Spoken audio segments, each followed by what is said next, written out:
तो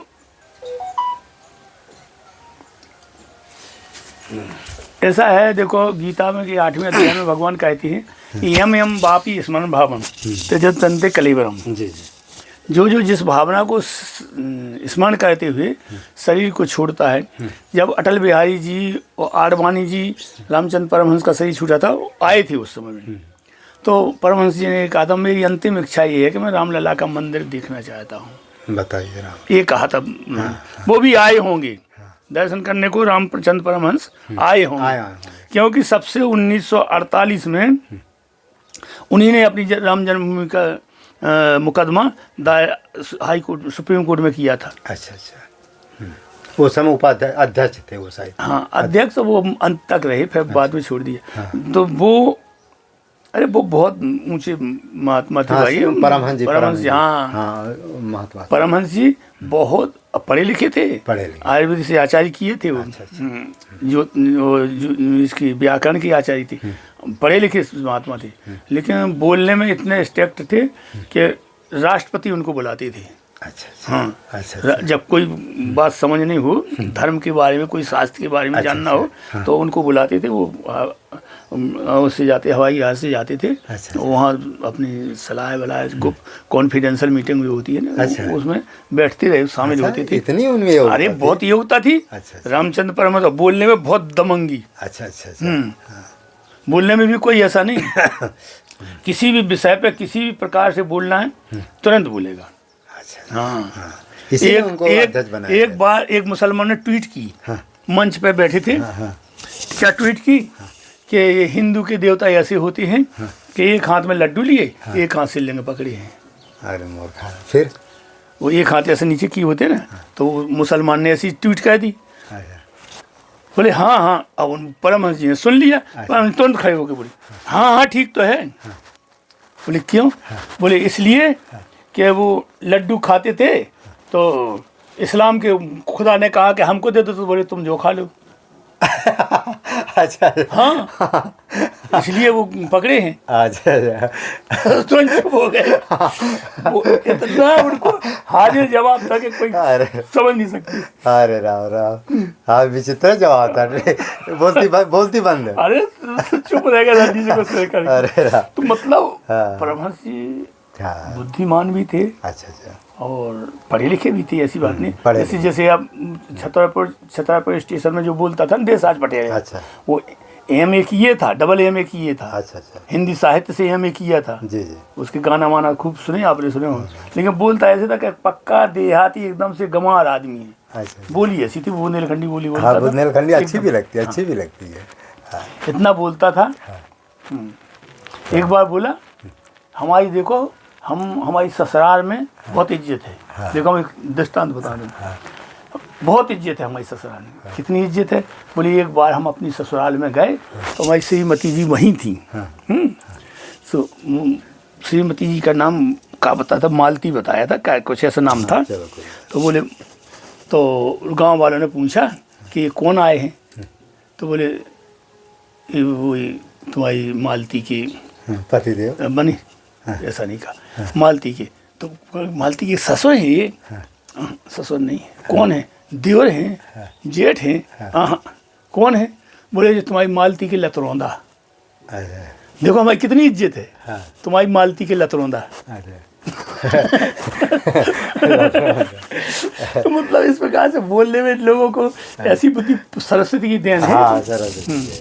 इस सरस्वती की देन है कि अकस्मात ऐसे जवाब दे देना। ये जो कवि की जो संगीत का लोगों के पास ज्ञान होता है, ये भी उन्हीं की कृपा में। हाँ, भगवान की देन होती है। क्योंकि कभी सब कोई नहीं बन सकता है। नहीं। दोहापद बनाना सबके बस का नहीं है। हाँ, अब देखो रामभद्राचार्य जी बता रहे हैं कि मैं एक दिन में 100 श्लोक बना सकता हूँ।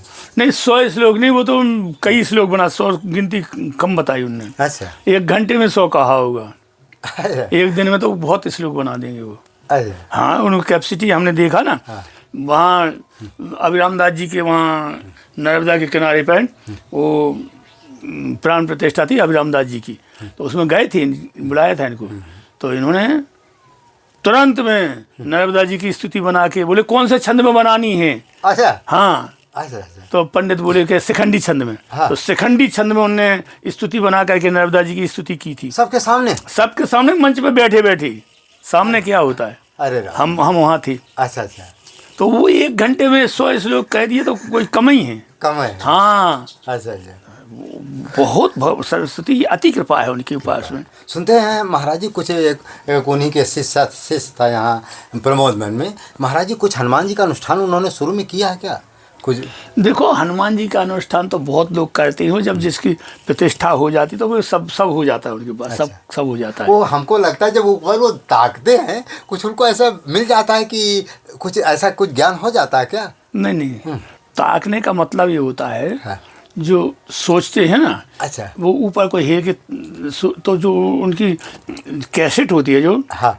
पड़ा हुआ, हाँ। उसकी रिवाइजन करते हैं, उसमें देखते हैं। अच्छा अच्छा। वो माइंड में वो चलती है। अच्छा अच्छा। इससे उससे पता चल जाता है कि हाँ ये ऐसा है।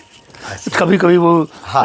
2 हार चौपाई श्लोक वगैरह मंत्र वगैरह बताती है तो ऐसे देखते हैं। हाँ, ऐसे कुछ कौन नंबर का है, फिर बताती है इतने नंबर। हाँ, वही तो कह रहे हैं। हाँ, तो वो कैसेट ऐसे चलती है। अच्छा। हम वो हम आपको बताएं। हाँ। हम जब पढ़ते थे तब हमको याद नहीं था अच्छा। जो आज हमको याद है। अभी हम बिहार गए थे तो एक लड़की आई, MSc कर रही थी वो। तो हमारे पास में आई, बोली महाराज जी हम बॉटनी से वनस्पति से MSc कर रहे हैं। हमने कहा भाई तुम तो MSc कर रहे हो, हम तो ग्रेजुएट किया है, ग्रेजुएशन किया है हमने। हमने स्नातक किया है। अच्छा अच्छा।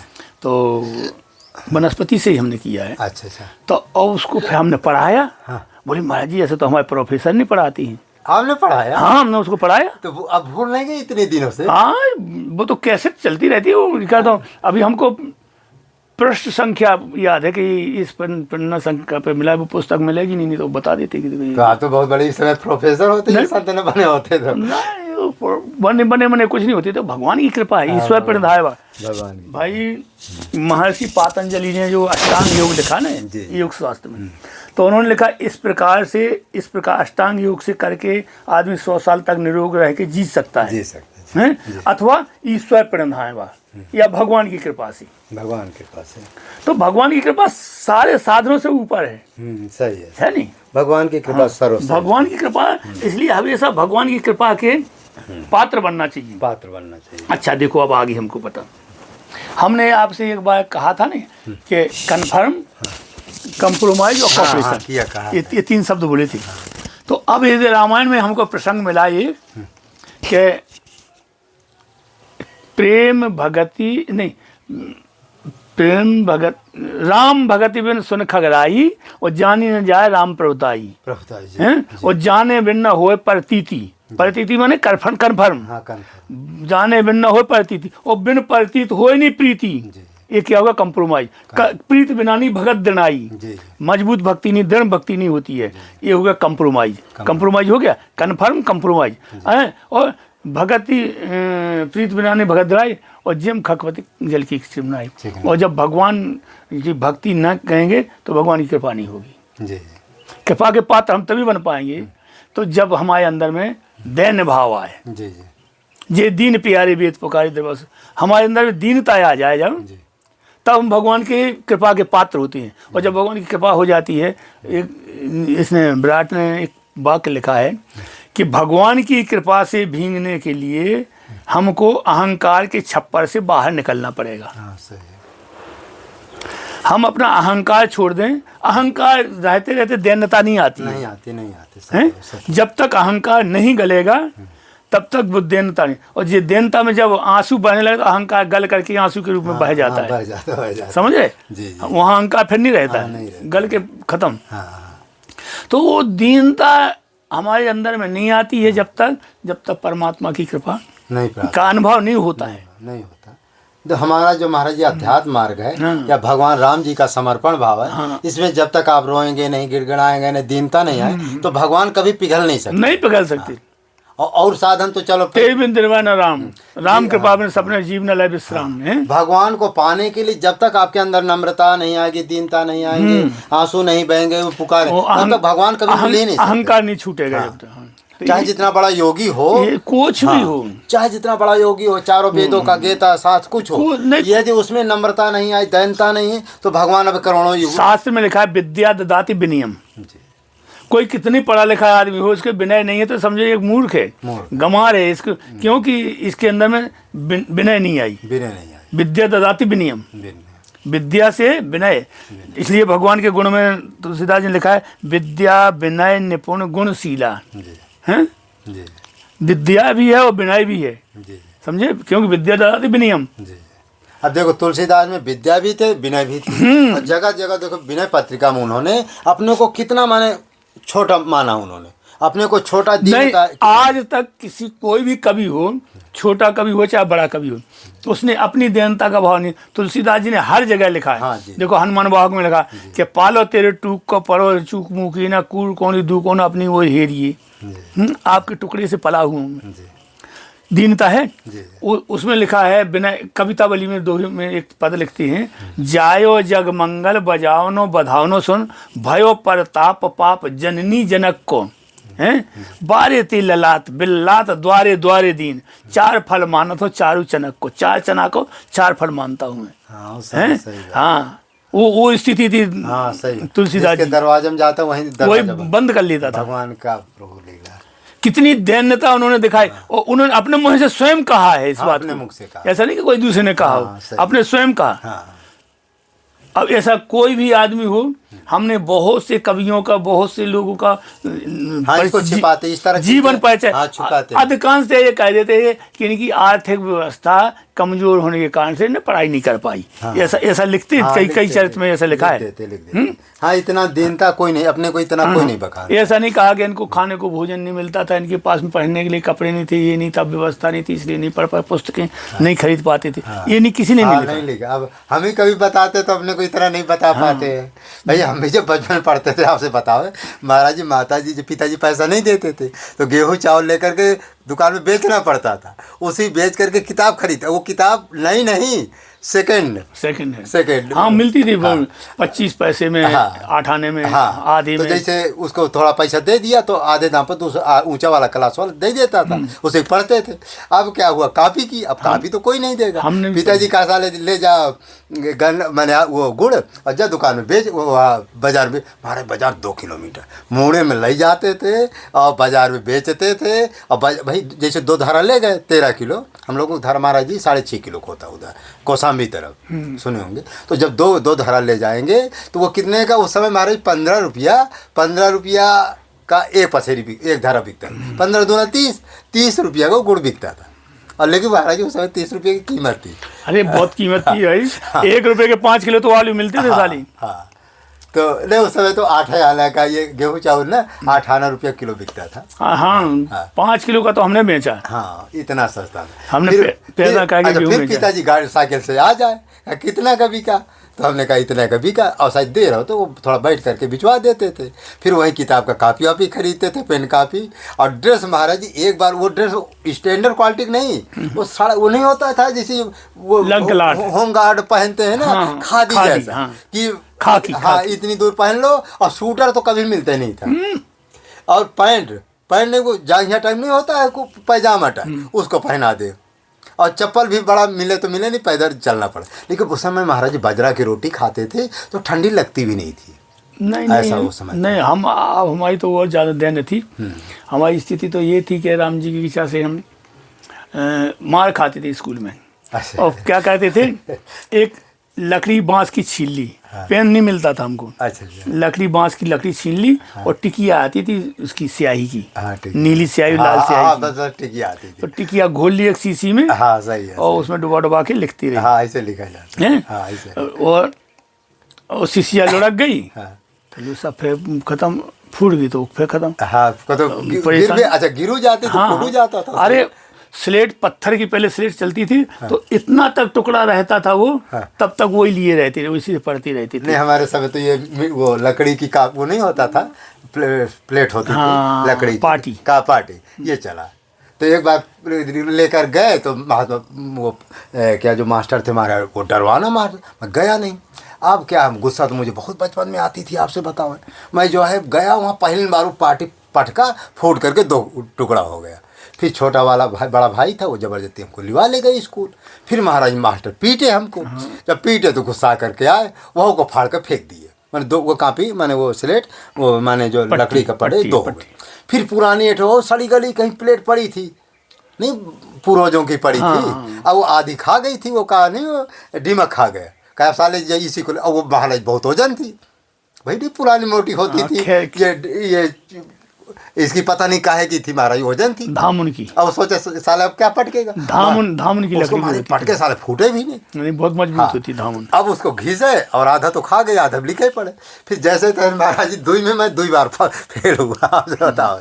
फिर जैसे तैसे 4 5 7 8 निकाल लिए क्या? नहीं है, अच्छा ऊपर आवाज। ठीक है ठीक है। तो इस तरह से महाराज जैसे तैसे, अब क्या मुझे जो थोड़ी बहुत याद था महाराज, आपसे 8 तक मुझे कुछ नहीं याद, हिंदी भी ठीक से नहीं पढ़ने आती थी। फिर मेरे भैया, बड़े भैया कहें कि साले पढ़ेगा नहीं तो हर जोतना पड़ेगा। तो मैंने कहा यार मैंने तो कभी हर जोता नहीं, और नहीं पढ़ूंगा तो भाई हर तो जोता ही नहीं का पड़े। हमारे गाँव हमारे पंडित जितने ना सब हर जोतते हैं, लगभग 20%। अच्छा हमारे यहाँ कुर्मी बहुत है, और 20 माने 40% जो है केवल माने 40 घर, माने बहुत कम, माने 2 3 4 5% मानो ब्राह्मण है। तो जो कुर्मी लोग क्या है, हमारी खेती, हमारे यहाँ गन्ना होती, तो 4 बजे से रात 12 बजे तक वो गन्ना पेरते थे, और उनकी नकल करते। जो पंडित हमारे वो भी नकल करने लगे। भाई खेती थोड़ा कम है तो नकल करेंगे ही। अब जैसे थोड़ी जमीन 5 भाई हो जाएंगे तो क्या करेंगे, थोड़ी अब खेती पाती कुछ है नहीं। अब महाराज जी क्या हुआ कि वो नकल करने लगे तो पंडित भी हर जोतने लगे। खैर हमारी तो 2 गांव में ज़मीन थी, हमारा कोई भी भाई जो है या परिवार का कोई हल नहीं जोता था, लेकिन बड़े भैया कहा साले नहीं पड़ेगा तो हर तो जोतने पड़ेगा। तो हमने कहा यार सोचिए हर कभी हमने जोता नहीं, और ये कहते जोतने ना, कहा साले कल पकड़ा दे मुठी, का भरोसा इनका। अब पिताजी हमारे बहुत टाइट थे, 2-4 झापड़ हमको लगाते ही रहते थे। तो हमने कल कह दिया कि जा साले, अच्छा कभी कभी दे देते थे, फावड़ा नहीं होता था, क्या फावड़ा जा फलाने खेत को जो है गोड़ा, नहीं किनारे किनारे होता है कि वहाँ हर नहीं जाता है तो गोड़ा, और झूठ है मुठ। जब महाराज अधिया को खेती दी है, फिर हमारी क्या जरूरत, फिर भी पिता जबरदस्ती भेजते, कभी भूसा का जा साले भूसा ढो। अब क्या बताए महाराज, जबकि अधिया का है, हमें जरूर नहीं, फिर भी साले कहते जाकर ढो, तो महाराज ढोना पड़ता था। तो फिर मेरे मन में अच्छा उसी समय हनुमान जी की पूजा का हमको ड्यूटी मिल गई, मंदिर बन गया, हनुमान जी की मूर्ति प्रतिष्ठित, तो ड्यूटी मिल गई। फिर हनुमान जी से मैंने प्रार्थना किया कि प्रभु मेरे पर ऐसी कृपा करो कि जो मैं पढ़ूँ वो याद हो जाए।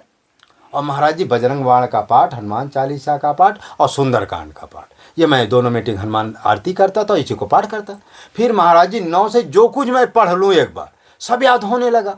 हाई स्कूल इंटर माने हाई स्कूल के जितने सब्जेक्ट थे, मैं यदि अच्छा एक चीज़ है, मैथ में यदि एक शब्द का इधर का उधर कर दो तो महाराज में नहीं लगा पाता था, क्योंकि वो कंठस्थ है, सवाल वहाँ सब कंठस्थ है, 2 आपस सब कंठस्थ है, लेकिन इधर का उधर एक सब्जेक्ट माने नहीं अंक इधर का उधर हो भाई, जब उसका आंसर मुझे रटा है, और यदि वो एक शब्द इधर का उधर तो आंसर नहीं गड़बड़ा जाएगा, तो उसको जैसे तैसे करके आंसर को मैं लाकर पटक देता था, तो मुझे पास कर देते थे लोग। उस समय महाराज साइंस साइड में परीक्षा हुई 9 में, तो 8 साइंस साइड की परीक्षा हुई, जैसे तैसे मैं साइंस साइड में पहुँच गया। अब क्या हुआ, यहाँ तो थोड़ा कमज़ोर रहा, फिर मैं अझुआ गया, मैंने हाई स्कूल में वो किया।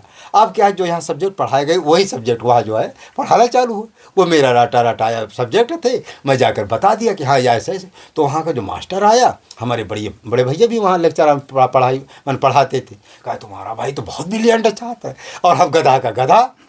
अब हमने सोचा आप क्या करें, फिर कुंजी एठो रखे, जो वो पढ़ाते थे पहले उस कुंजी से रट करके जाते थे, अब रट कर जाएंगे, जो पूछेंगे बता देंगे। अब क्या हुआ, जैसे तैसे फिर मैं खूब मजबूत से पढ़ा। फिर मैं हाई स्कूल में, अब महाराज जब हाई स्कूल की परीक्षा हुई तो परीक्षा तो मैं दिया। अब देने के बाद में एक सब्जेक्ट में फेल हो गया। जब एक सब्जेक्ट में फेल तो सारा फेल। अब क्या हुआ, जो पेपर में नहीं वो निकलता है, पेपर निकलता था कौन कौन रूल नंबर के पास है, फर्स्ट सेकंड थर्ड, उसमें लिखा रहता है कि इतने नंबर जो है रूल नंबर के फर्स्ट में पास हो, और तीनों महाराज कहीं मेरा नामो निशान नहीं। अब पिताजी गाली देने लगे कि साले इतना पैसा हमने खर्चा किया और तो फेल हो गया। अब दौड़ा हनुमान जी के पास गया, हनुमान जी से प्रार्थना की, प्रभु मेरी इज्जत आप रख लीजिए और मैं आपको 1.25 किलो लड्डू चढ़ाऊँगा, लेकिन फर्स्ट डिवीज़न मुझे पास होना चाहिए। अब जब कहीं नाम नहीं तो कैसे पास होगा भाई, पेपर में कहीं नाम नहीं। और दूसरे दिन महाराज फ़ोन आ गया, कोई गया था अधिकारी वहाँ इलाहाबाद, देखने नहीं होता है, अच्छा भैया भी भेजे कि जाकर इसका पता लगा कौन सब्जेक्ट में फेल हुआ है।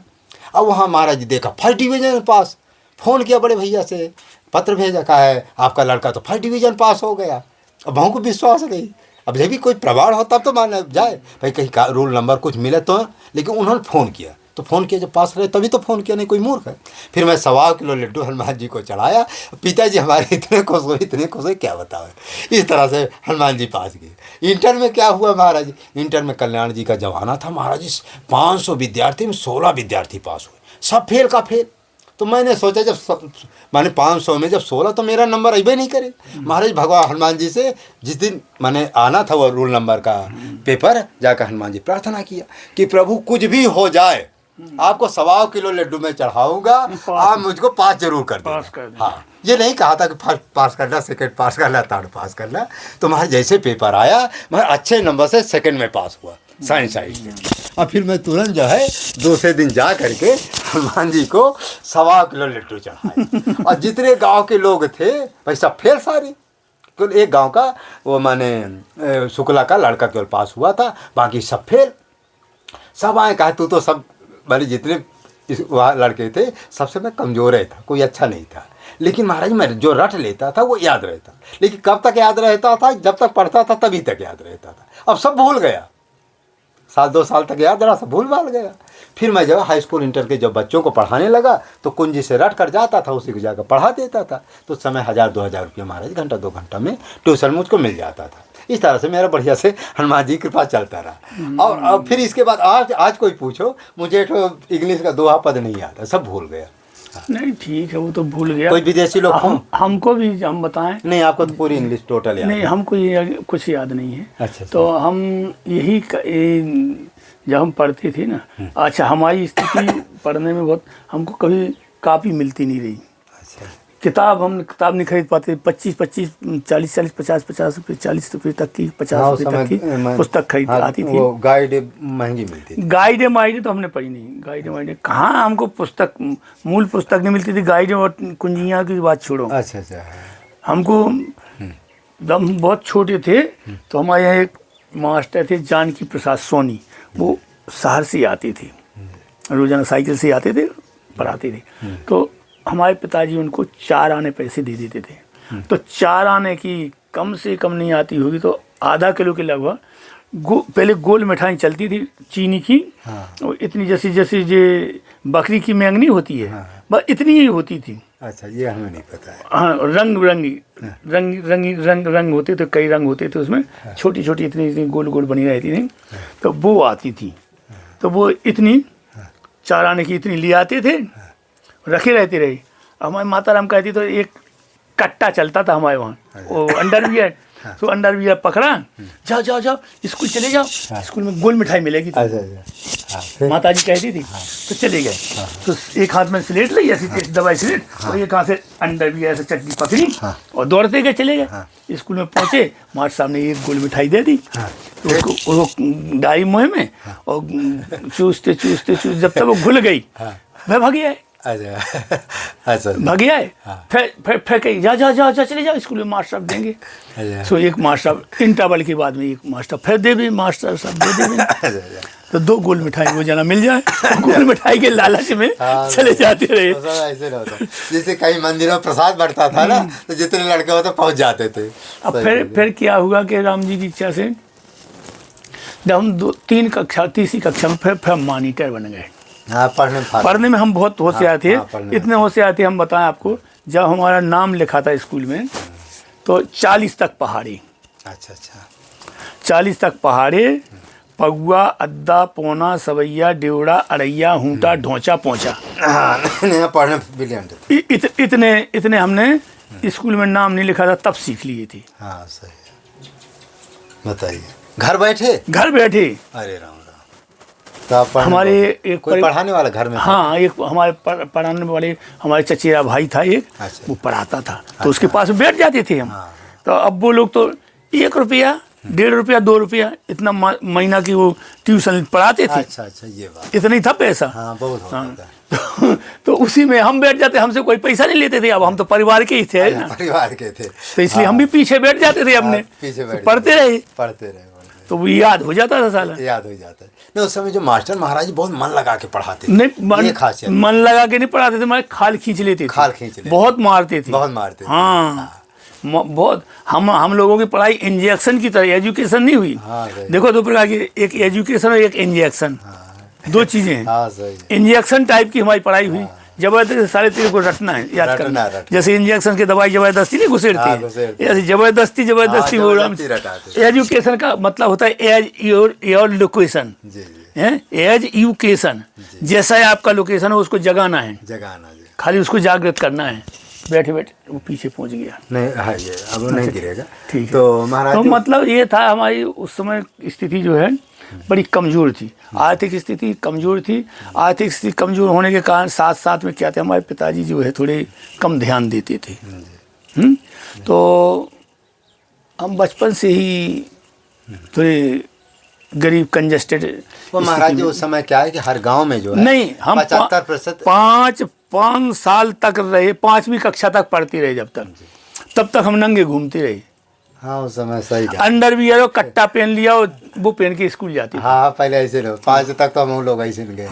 5 तक जो नहीं बनियाई उनियाई जो होती है ना, उसी को घरों में वहीं पहना, वहीं वहाँ पहन वहीं। लेकिन ठंडी के समय थोड़ा पिताजी हमको साल में एक बार जो है वो मन ठंडी के समय वो कर देते। नहीं होता था ये क्या है जो खादी होता ना, खादी का पैंट, वो पैजामा और कुर्ता पहना देते थे, एक बार खरीद देते थे, साल भर फुल साल। हमारे यहाँ तो एक हाफ पैंट को खाकी पैंट और एक लंकलाट की शर्ट ये बन जाती थी 1 साल के लिए फुर्सत है। फिर उसी को सी के वो थिगर टिप्पा लगा के। हाँ। अच्छा, उस समय निर्मा नहीं मिलता था महाराज जी, सोडा चलता था। वो नहीं, सोडा नहीं, वो क्या है कि नहीं, खेती में वो सफेद बालू होती खी। हाँ, उसी को सारे का लाते थे, नहर बहता था, उसी से महाराज जी साफ करते थे। उसको बोलते ऊसर बोलते, ऊसर की मिट्टी, खे बोलती, ऊसर मिट्टी लाते थे और महाराज साफ भी हो जाता था। उससे होता है साफ। हाँ, साफ बहुत तेज होता है। अब नहीं, अब महाराज ऊसर अब नहीं रह गए, सब खेती बन गई इस समय पूरे। अरे अब वो चीज़ नहीं है, लेकिन अभी है। तो उससे अभी भी साफ होता है लेकिन अब बड़े लोग हो गए, अब वो सब नहीं लोग लेते। अब गरीब से गरीब निरमा खरीद लेता है, उसी गुजारा होता है। अरे अब गरीब काहे के यार, देखो 300 रुपया मजदूरी के मिले एक दिन की। गवर्नमेंट भी महाराज जी बहुत दे रही है। गवर्नमेंट तो खाने को दे रही, दाना सब कुछ दे रही, वो तो देरी से दे रही। लेकिन अब कहाँ, उस समय महाराज हम आपको पता, हमको जब से खबर है 1 रुपये का 2, 2.5, 3 रुपया, ज़्यादा नहीं 3 रुपया। 3 रुपया में 1 महीने तक बैल चराता था। हाँ, चराता। 3 रुपये में 1 महीने बैल चराती थी। नहीं, उस समय तो ऐसा नहीं, जैसे कोई गरीब होता था तो जैसा है ना जमींदार, वो कहते महाराज हमको केवल भोजन दे देना, हम आपका दिन भर काम करेंगे। केवल भोजन और कपड़ा में महाराज जी करते थे। भाई अब घर में जैसे नहीं है, तो आपके यहाँ आ गए तो जमींदार हैं, तो आदमी सोचते चलो खाएगा पिए करेगा, कपड़ा दे, भोजन, पैसा वैसा महाराज कोई मांगता नहीं था। पैसा कहाँ से आएगा? पैसा था भी नहीं। तो ऐसे ही कहते थे, जैसे 3 पहली चलती थी ना, तो 3 पहली हमारे यहाँ बसारा होता था। बसारा जानते हैं आप? फेकार। अच्छा। वो सबसे नीचा अन्न है। अच्छा। तो वो 3 पहली दे दिया, तो उससे काम करवा लिया, महीना व 2 महीना काम कर दिया, उसने ले गया बेचारा अपने। अब 3 पहली ले जाएगा तो कम से कम 15-20 दिन खाएगा। ऐसा होता। हाँ, तो जो बड़े लोग होते थे उनके यहाँ लोग फ्री का नौकर मिल जाते थे। अब सन 62 की हमको याद है, सन 61 में अकाल पड़ा था वहाँ, बड़ा भारी अकाल पड़ा था अपने भारत देश में। हाँ, कई बार वैसे हम लोगों का धान वान जो सड़ जाता था। नहीं सड़ा नहीं, पानी नहीं बरसा, 3 साल नहीं बरसा। अच्छा। 60-61-62 में उसमें बहुत हुआ, कई बार ऐसे हुआ। नेहरू जी प्रधानमंत्री थे उस समय में। तो बड़ी स्थिति खराब थी, खाने की लोगों को नहीं। तब फिर जो है सन 63 में राम, जैसे अमेरिका